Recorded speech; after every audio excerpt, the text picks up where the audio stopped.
Barrister সুমনের খবর যখন আসে মনটা খারাপ হয়।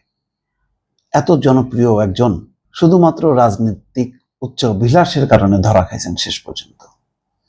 নাটকীয় ভঙ্গিতে, আঞ্চলিক ভঙ্গিতে চমৎকার করে বহু দুর্নীতি অনিয়মের বিষয় তিনি তুলে ধরতেন সাহসিকতার সাথে।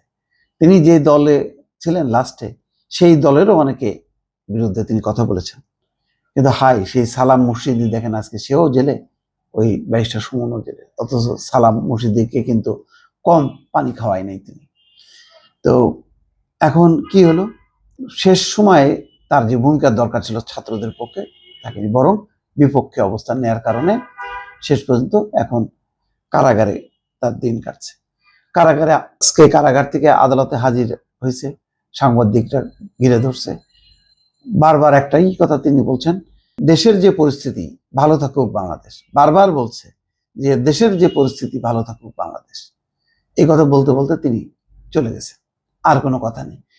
কথা হলো যে বাংলাদেশ অবশ্যই ভালো আছে, তিনি প্রত্যাশা করছেন ভালো থাকুক, ঠিক আছে, কিন্তু তিনি নিজে তো ভালো নেই, ওনার তো ভালো থাকার দরকার ছিল।